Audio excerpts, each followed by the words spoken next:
Study bye Lodhi sir के YouTube channel में। Students, आज हमारा जो विषय है वो है मध्य प्रदेश से संबंधित जीके। और मध्य प्रदेश जीके में आज हम आपको मध्य प्रदेश के प्रमुख पार्क का मतलब आप ये नहीं समझना कि राष्ट्रीय उद्यान मतलब नेशनल पार्क बता रहे हैं, ये नहीं बताएंगे अभी आगे।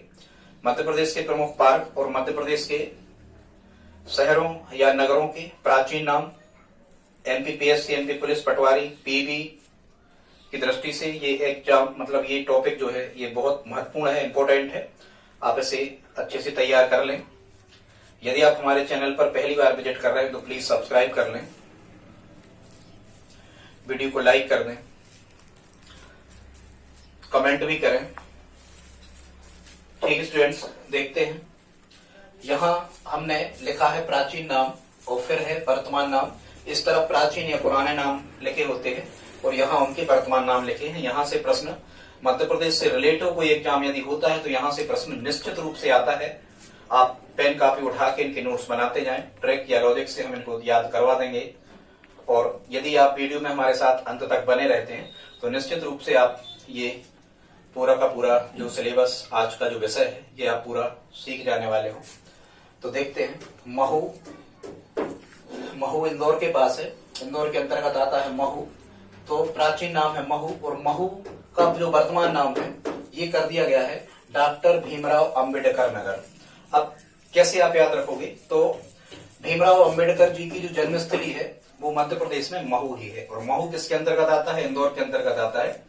तो यहां से आप याद रख सकते हो कि महू का वर्तमान नाम क्या है? डॉक्टर भीमराव अंबेडकर। ठीक है, आगे देखते हैं। जैसा कि आपको पता होगा चंद्रशेखर आजाद का जो जन्म हुआ था ये हुआ था झाबुआ जिले के भाभरा गांव में, लेकिन झाबुआ से अलग होकर अलीराजपुर नया जिला बना है। तो अब जो ये भाभरा है ये कहाँ आता है? वर्तमान में अलीराजपुर में। भाभरा कहाँ आता है? वर्तमान में अलीराजपुर के अंतर्गत आता है।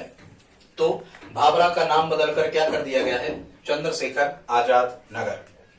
ध्यान रखना, भाभरा का नाम बदल के क्या कर दिया गया है?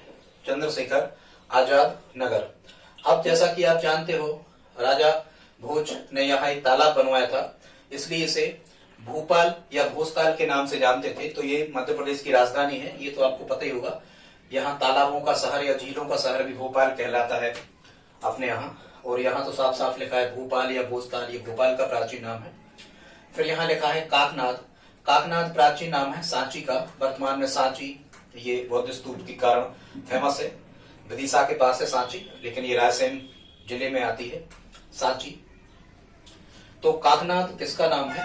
सांची का नाम है। अपन कई बार कहते ना कि भाई जो सांची कहता है वो नाद करके कहता है, नाद। सांची बात नाद करके कही जाती, मतलब चिल्ला के, नाद करना मतलब जोर से बोलना। ऐसे आप याद रख सकते हो, सांची नाद करके कही जाती है। तो काकनाथ सांची। फिर यहाँ लिखा है सादियाबाद या मांडवगढ़, ये मांडू का प्राचीन नाम है। वैसे ही मांडू को आप मंडप कह दो तो शादी वगैरह कहाँ होती है? शादी कहाँ होती? सादियाबाद, शादी मंडप में से ही होती। तो ऐसे याद रख सकते हो सादियाबाद या मांडवगढ़, ये किसका प्राचीन नाम है? मांडू का। आगे यहाँ लिखा है बिशपपुरी। बिशपपुरी सुहागपुर का, सुहागपुर जो है ये मध्य प्रदेश का बहुत बड़ा कोयला क्षेत्र है। सुहागपुर खुद ये शहडोल के अंतर्गत आता है। तो बिशपपुरी किसका प्राचीन नाम है? सुहागपुर का। अब आप इसको कैसे याद रखोगे? ऐसे याद रखना, जिन लोगों की बनती नहीं है, कई लोगों को उनके सुहाग जो हैं वो बिस जैसे लगते हैं, ऐसे आप याद रख सकते हो उसको। आगे हम देखते हैं, यहाँ लिखा है कापित्य, ये उज्जैन का क्षेत्र है। कापित्य का गुरुकुल उज्जैन में है। तो ये कापित्य कायथा का प्राचीन नाम है। ये तो कापित्य कायथा एक ही लगा। फिर मल्हार नगरी का प्राचीन नाम है इंदौर। आपको पता होना चाहिए इंदौर शहर किसने बसाया? मल्हार राव होलकर जी ने इंदौर शहर बसाया। तो मल्हार नगरी इंदौर का प्राचीन नाम है। इसे इंदौर या इंद्रपुर भी कहते हैं, इसे इंदौर शहर को, मिनी मुंबई। ठीक है। फिर धारानगरी, धारनगरी या धारानगरी, तो ये तो साफ ही समझ में आ रहा। धारनगरी, धार यहाँ लिखा, धार यहाँ लिखा, कोई दिक्कत नहीं। धारनगरी धार का प्राचीन नाम है। फिर ये आप जानते हैं उज्जैनी, उज्जैन, अवंतिका, उज्जैनी और अवंतिका ये उज्जैन का प्राचीन नाम है। चंद्रगुप्त विक्रमादित्य द्वितीय गुप्त वंश के महान शासक हुए उनने यहाँ पर शासन किया। उज्जैनी या अवंतिका उज्जैन का प्राचीन नाम है। दसपुर ये मंदसौर का प्राचीन नाम है। कहते हैं 10 शीश किसके हुआ करती थी? 10 सिर किसके हुआ करते थे? रावण के। और रावण की पत्नी का क्या नाम था? मंदोदरी। कहते हैं मंदोदरी यहीं की थी, दसपुर की, तब से दसपुर का नाम मंदसौर कर दिया गया। ठीक है, तो यहां से आप याद रख सकते हो 10 सिर रावण की थी और रावण की पत्नी मंदोदरी, तो दसपुर किसका प्राचीन नाम होगा? मंदसौर का। आगे अपन देखते हैं भेलसा या बेसनगर। ये विदिशा का प्राचीन नाम है। अपन कहते हैं भेलसा की तोप। यहाँ अंग्रेजों ने तोप बनाने का कारखाना लगा रखा था। कहाँ? भेलसा या विदिशा में। ठीक है, तो देखो विदिशा के भी लास्ट में सा है और भेलसा के भी लास्ट में सा है। यहां से आप याद रख सकते हो भेलसा विदिशा का प्राचीन नाम है। एक चीज और, यहाँ लिखा है बेसनगर। बेस नगर, देखो यहाँ भी बा की स्पेलिंग से शुरू हो रहा है और विदिशा भी बा से शुरू हो रहा है, तो ऐसे आप याद रख सकते हो बेसनगर विदिशा। ठीक है, या फिर यहां से कोई चीज याद करना, जैसे यहां लिखा है बेसन। क्या लिखा है? बेसन। तो कई बार अपन बेसन ढूंढते हैं, बेसन कौन सी दशा में रखा है। ठीक है, इस टाइप से। फिर ये गोपाचल पर्वत पर बसा है ग्वालियर। तो ये गोपाचल पर्वत पर बसा है ऋषि गोपाचल के नाम पे, तो यहां से आप याद रख सकते हो गोपाचल ग्वालियर का प्राचीन नाम था। जबलपुर का आपको पता होगा, जबलपुर के लोगों के तेवर ही कुछ अलग होते हैं, ऐसा ध्यान रखना। संस्कार धानी है ये मध्य प्रदेश की। और यहाँ त्रिपुरी मंदिर है काली जी का जबलपुर में, तो त्रिपुरी या तेवर ये जबलपुर का प्राचीन नाम था। ठीक है, या फिर ऐसे याद रखना भाई, जो ज्यादा बलशाली होगा, जब ज्यादा बल होगा जिसमें, उसके तेवर अलग होंगे। यहां से भी आप जोड़ सकते हो। ठीक है, आगे हम देखते हैं, यहाँ है फिर बुद्ध निवासिनी। ये बुधनी सीहोर के अंतर्गत आता है। बुद्ध निवासिनी ये बुधनी का प्राचीन नाम है। फिर यहाँ लिखा है मुडबारा, ये कटनी का प्राचीन नाम है। यहाँ तो याद करने की कोई दिक्कत नहीं, बुद्ध यहाँ लिखा, बुद्ध यहाँ लिखा, बुद्ध निवासिनी बुधनी। फिर यहाँ लिखा है मुडबारा कटनी, तो यहाँ बारह को मुडबार कह दो। बार अपन वैसे कटवाते ही हैं जब कभी इच्छा हो तो बार कट जाएंगे, तो मुडबारा कटनी। निजामत ए मसरीक ये सीहोर का प्राचीन नाम है। निजामत ए मसरीक किसका नाम है? सीहोर का नाम है। आप अपने आप से यहाँ ट्रैक बना लेना, निजामत ए मसरीक। ठीक, वैसे जो शरीक लोग होते हैं, जो शरीफ लोग होते हैं, वे कुछ सीधे से होते हैं, ऐसे करके याद कर लेना। ऐसे शाहजहांपुर का प्राचीन नाम शाहजहांपुर, याद ही हो जाएगा, कोई बड़ी बात नहीं। शाहजहां ने बसवाया था, तो शाहजहांपुर का प्राचीन नाम था, मतलब शाहजहांपुर प्राचीन नाम था। वर्तमान में शाहजहांपुर एक जिला है मध्य प्रदेश का। तुंडीकेर ये दमोह का प्राचीन नाम है, तुंडीकेर। ठीक है, वैसे ही कैसे आप याद रखोगे? अब यहां लिखा है जैसे, ठीक है, दमोह। ठीक है, सभी को मोह होता है तुंडी से, ऐसे करके जोड़ लेना कुछ। फिर यहाँ लिखा है अनूप। अनूप का प्राचीन नाम क्या था? निमाड़। ऐसे याद रखना, अनूप नाम का कोई व्यक्ति है, कोई लड़का है, और वो ज्यादातर वो माड़ वगैरह ही पीता रहता है, ज्यादा खाना वगैरह नहीं खाता, तो अनूप निमाड़ का प्राचीन नाम था। यहाँ लिखा है फिर वत्स। ये बुंदेलखंड जो जनपद हुआ करती थी, बुंदेलखंड जनपद का नाम था वत्स। एरीकिण ये एरण अभिलेख यहाँ से मिला है, सागर के अंतर्गत आता है ये, सागर में। एरीकिण एरण का प्राचीन नाम था। खजूरवाहक और जयजाग भुक्ति, खजूरवाहक और जयजाग भुक्ति ये खजुराहो। यहाँ साफ साफ लिखा है खजूर, तो यहाँ लिखा है खजूरवाहक, खजूरवाहक और जयजाग भुक्ति। ठीक है, कुछ लोग खजूर का ही भक्षण करते हैं, तो भुक्ति ऐसे करके याद रख लेना। खजूरवाहक और जयजाग भुक्ति खजुराहो का प्राचीन नाम है। फिर है पांचालगढ़, ये पचमढ़ी का प्राचीन नाम है पांचालगढ़। तो यहाँ पच लिखा ही है और यहाँ 5 लिखा है, तो दिक्कत नहीं होगी। पांचालगढ़ पचमढ़ी का प्राचीन नाम है। खानदेश, खानदेश बुरहानपुर का प्राचीन नाम है। ठीक, सभी खान लोग मुगल वगैरह यहीं से, दिल्ली शासक यहीं से दक्षिण विजय के लिए निकलते थे। तो अब इसको कैसे याद रख सकते? खान से खाना, भाई खाना खाओगे हाँ या नहीं, हाँ या ना, खाना खाओगे हाँ या ना। खानदेश का प्राचीन नाम बुरहानपुर। फिर यहाँ लिखा है गढ़मंडला गोंडवाना, तो ये मंडला क्योंकि गुणों की राजधानी रही इसलिए इसे गोंडवाना भी कहते हैं। तो गढ़मंडला यहाँ साफ साफ लिखा मंडला, तो गढ़मंडला और गोंडवाना प्राचीन नाम है किसका? मंडला का। रेवा और भथा, देखो रेवा तो यहाँ लिखा ही है, बस भथा याद करना है। रेवा और भथा ये रीवा के प्राचीन नाम है। ठीक, जैसे भी बने कर लेना। फिर नलपुर, नरवर, वैसे याद नहीं करना, नल नर, नर ही चलाते हैं, नल वगैरह ऐसे कभी पानी यानी भरने जाओ तो ऐसे करके याद कर लेना, नलपुर, नरवर। फिर यहाँ लिखा है महेशमती, महेश्वर, याद हो जाएगा। दिलीप नगर दतिया, दा यहाँ है, दा यहाँ दिलीप नगर दतिया। श्रीपुरी सिरपुर, शेरपुरी सिरपुर, हो जाएगा याद, कोई बड़ी बात नहीं। फिर सिद्धापुर सीहोर, सिद्धापुर सीहोर। निजामती मशरिक और सिद्धापुर, यहां भी सी लिखा है और यहां भी सी लिखा है, सी सी ऐसे करके याद लिख लेना, सिद्धापुर सीहोर। और रक्ष पर्वत और आम्रकूट, तो आ लिखा है तो अमरकंटक, रक्ष पर्वत, रक्ष पर्वत पे ही अमरकंटक है, तो रक्ष पर्वत और आम्रकूट ही अमरकंटक के प्राचीन नाम। अब स्टूडेंट्स हम देखते हैं, ये आप अपने तरीके से लिख लें। अब हम देखते हैं मध्य प्रदेश के प्रमुख पार्क कौन कहाँ है। और पार्क का मतलब आप ये नहीं समझना कि ये कोई नेशनल पार्क है। पार्क का मतलब है कि पर्टिकुलर उसी चीज का वर्क करने के लिए वहां पर कोई व्यवस्था की गई है, केवल एक ही काम वहां पर होगा, इसके अलावा कोई काम वहां पर नहीं होगा। एक ही स्थान पर किसी चीज को केंद्रित करना, मतलब हम उसे नाम देने लगे कि वो पार्क बना दिया गया। जैसे यहाँ लिखा है पहला दिव्यांग पार्क, तो मध्य प्रदेश का पहला दिव्यांग पार्क है होशंगाबाद में। मतलब जो दिव्यांग लोग होते हैं, दिव्यांग जो बच्चे हैं या दिव्यांग जो व्यक्ति हैं, इनके लिए व्यवस्था सरकार के द्वारा करी गई है। तो ये पार्क कहाँ बनाया गया? होशंगाबाद। मतलब दिव्यांग लोगों की समुचित प्रबंध, समुचित व्यवस्था, उनके खाने पीने की, शिक्षा की यहाँ पर करी गई होगी।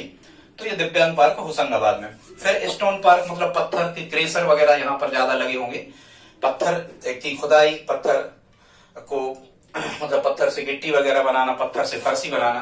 तो ये स्टोन पार्क कहाँ है? ग्वालियर और कटनी, दो जगह पर है। फिर यहाँ लिखा है अप्रैल पार्क। अप्रैल इंग्लिश में कहते हैं, ये कपड़ा पार्क है, वस्त्र पार्क है, वस्त्र को इंग्लिश में अपन अप्रैल कहते हैं। तो अप्रैल पार्क कहाँ है? इंदौर में। और वैसे भी वस्त्र, अप्रैल को वस्त्र कहते हैं, ऐसे आप याद रखना। तो वस्त्र सबसे ज्यादा मध्य प्रदेश में कहाँ बनते हैं? इंदौर में ही बनते हैं, इंदौर में ही कारखाने लगे। मतलब यहाँ क्या होता होगा कि बिल्कुल धागे से लेकर के और नया कपड़ा तक, यहाँ सिल्क रेडीमेड कपड़ा तक बनाया जाता होगा। तो अप्रैल पार्क कहाँ? इंदौर में। मध्य प्रदेश का पहला सौर ऊर्जा पार्क, मतलब यहाँ सौर सेल पैनल लगाए गए होंगे, जो अर्धचालक धातु में होती है, सिलिकॉन और जर्मेनियम। खासकर इसमें सिलिकॉन की चिप्स लगाई जाती है। सिलिकॉन क्या करता है कि सौर ऊर्जा को विद्युत ऊर्जा में परिवर्तित कर देता है।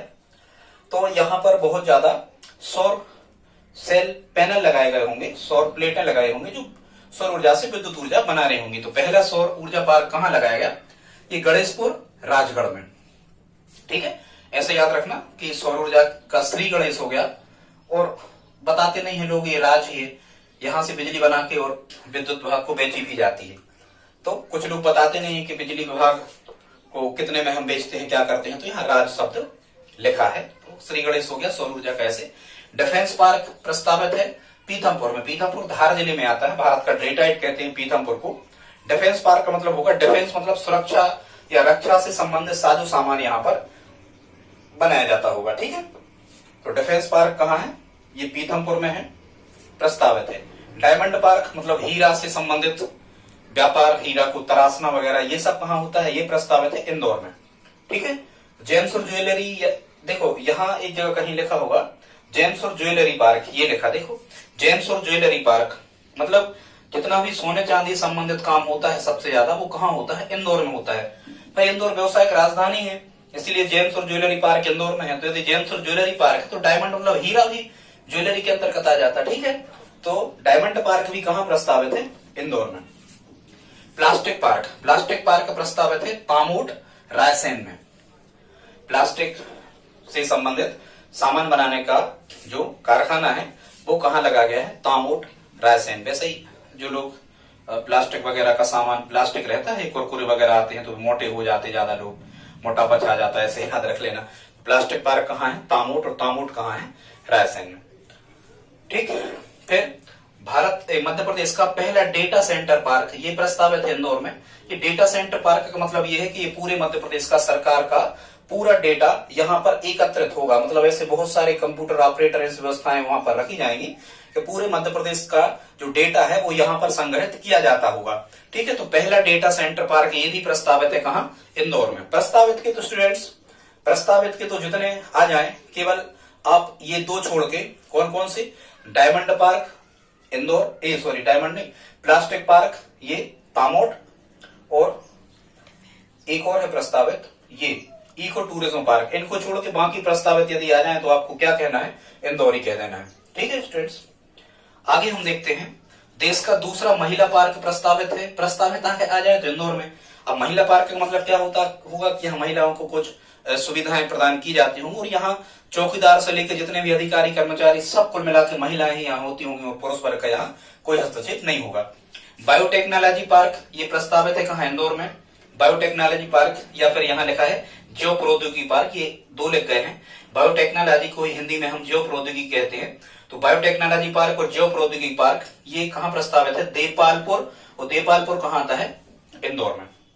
ठीक, देपालपुर कहाँ आता है, इंदौर में। ये कोरोना वगैरह की जो दवाई वगैरह बनती है, मतलब वैक्सीनेशन वगैरह या जैव प्रौद्योगिकी अंतर्गत फार्मेसीज काम करती है, मतलब यहाँ औषधियां बनाने का कार्य होता है, तो ये कहाँ होता है, अपने यहाँ इंदौर में। बायोटेक्नोलॉजी पार्क या फिर जैव प्रौद्योगिकी park, Depalpur, Indore. Eco tourism park, eco tourism park प्रस्तावित है कहाँ, रीवा में।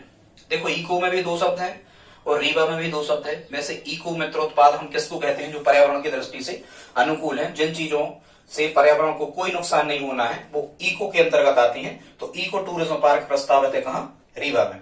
फिर मसाला पार्क, मसाला पार्क कहाँ है, छिंदवाड़ा। वैसे अपन ज्यादा मसाला खा रहे थे तो छींक आने लगती कि नहीं, बड़ी बड़ी छींकें आने लगती, मसाला यदि नाक में चला जाए, टसका लग जाए, अपन ऐसे कहते। तो मसाला पार्क कहाँ है, इंदौर, मसाला पार्क कहाँ है, छिंदवाड़ा में। बड़ी छींकें आने लगती मसाला खा लेने से, ऐसे याद रखना। फिर जेम्स और ज्वेलरी पे चर्चा हो गई थी इंदौर में। पहला आईटी पार्क, इंफॉर्मेशन टेक्नोलॉजी, दूरसंचार पार्क। बस इतना हमें ध्यान रखना कि पहला आईटी पार्क है। अब देखो, जैसे आप कैसे याद रखो कि दूरसंचार के जो स्पेक्ट्रम देखते हैं तो देश में कहाँ इनकी नीलामी होती, राजधानी दिल्ली में। तो यहाँ आईटी दूरसंचार का जितना भी कार्यक्रम होगा, तो ये दूरसंचार का कार्यक्रम सब कहाँ होगा, ये राजधानी में होगा। इसीलिए पहला आईटी पार्क कहाँ स्थापित किया गया, दूरसंचार पार्क भोपाल में। पहला पुरातत्व पार्क, मतलब पुराने अवशेष वगैरह जो चीजों के मिलते हैं वो रखे जाते हैं संग्रहित करके इकट्ठे। तो मध्य प्रदेश का पहला पुरातत्व पार्क ये कहाँ है, संग्रामपुर। और संग्रामपुर कहाँ है, दमोह में। ठीक है, ज्यादातर लोगों को जिनसे मोह होता है ज्यादा, वो उन्हीं से संग्राम करते हैं। ठीक है, तो पहला पुरातत्व पार्क कहाँ है, संग्रामपुर, दमोह में। फिर जैव ऊर्जा पार्क, मतलब जीव जंतु जगत के सड़े गले अवशेषों से ऊर्जा बनाई जाती है। जैव ऊर्जा पार्क कहाँ है, रीवा में है। फिर निर्यात औद्योगिक उर्वरक पार्क है देवास में। वैसे ही जहाँ उर्वरक वगैरह बनता है वहां बहुत खराब बास आती है, दुर्गंध आती है। मतलब यहाँ पर जो औद्योगिक जो उर्वरक बनता है, जो खाद बनता है, ये निश्चित रूप से निर्यात करने के लिए ही बनाया जाता है। उस पार्क को कहते हैं हम निर्यात औद्योगिक उर्वरक पार्क। ये कहाँ है, देवास में।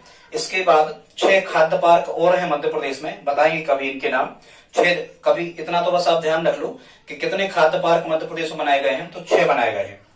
स्टूडेंट्स, यदि आपको ये वीडियो पसंद आया हो तो प्लीज आप लाइक करें, शेयर करें, सब्सक्राइब कर लें, कमेंट जरूर करें, उत्साहवर्धन होता है हमारा। धन्यवाद।